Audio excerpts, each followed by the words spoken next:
el futuro de Ethereum 2.0, o sea, perdón, de Ethereum pasa por lo que conocemos como Ethereum 2.0. Ethereum 2.0 es la gran actualización de Ethereum.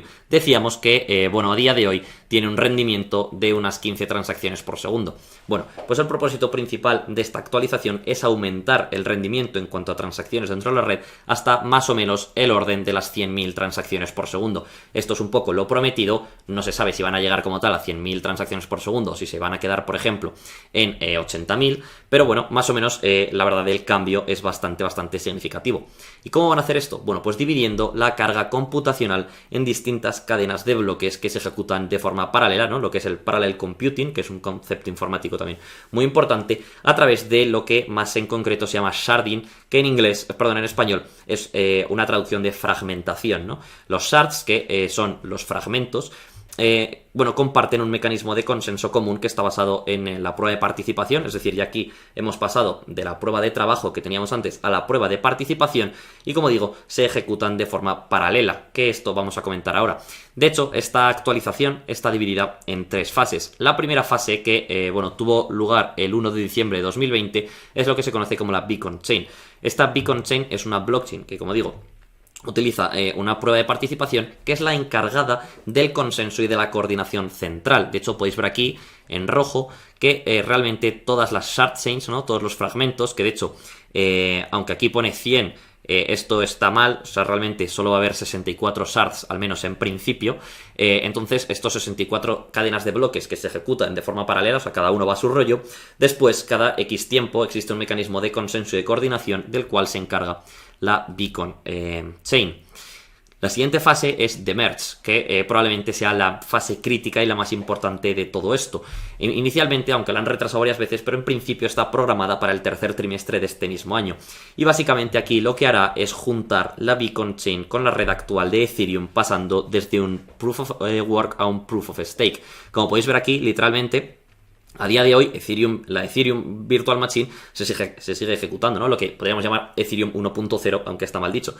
Y de forma paralela también existe la Beacon Chain. Entonces, va a haber un día que las van a juntar de golpe y van a dejar de tener caminos separados, sino que van a tener su propio camino, creando la Executable Beacon Chain, que es esto que estaréis viendo por aquí, ¿no? Entonces, obviamente, esto es crítico porque vas a pasar desde una blockchain bueno, tener una blockchain completamente distinta, pero que tiene que seguir el recorrido de la que ya tenías. Entonces, por tanto, o sea, por todo esto, están haciendo todo el rato pruebas. De hecho, a día de hoy ya podrían hacer de merge, porque ya llevan varios meses que han probado 1000 cosas y efectivamente va a funcionar. Pero digamos que están un poco asustados y entonces siguen haciendo pruebas para no liarla, porque eso sí que liarla aquí sería crítico para el futuro de Ethereum.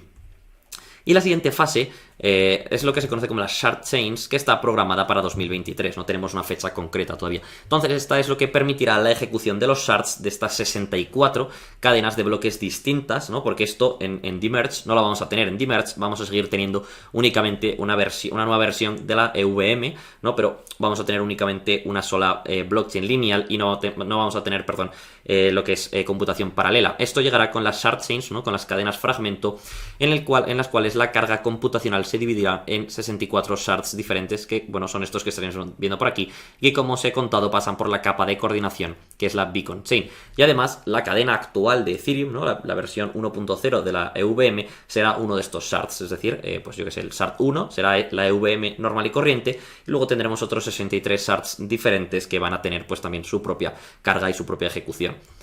Bien, bueno, deciros también que la Ethereum 2.0 recibe el nombre de Serenity, aunque la verdad se suele conocer como Ethereum 2.0, casi nadie habla de Serenity. Y aquí pues podemos ver un pequeño resumen de cómo va a ser, ¿no? Vamos a tener las Virtual Machines como tal, ¿no? La nueva versión de las Ethereum Virtual Machines, que es la capa de ejecución. Estas realmente se ejecutan dentro de las Shard Chains, que es un poco la capa de datos, ¿no? Luego, a su vez, estas Shard Chains se coordinan en la Beacon Chain, que es la capa de coordinación, y luego podremos hablar de una Main Chain que, bueno, no es POW, aquí está mal, que sería una especie de cadena ancla que realmente de lo que se encarga es un poco de proveer la tecnología de coordinación para la Beacon Chain. O sea, la Beacon Chain se encarga de coordinar, pero el consenso como tal, el Proof of Stake, se ejecutaría dentro de la Main Chain.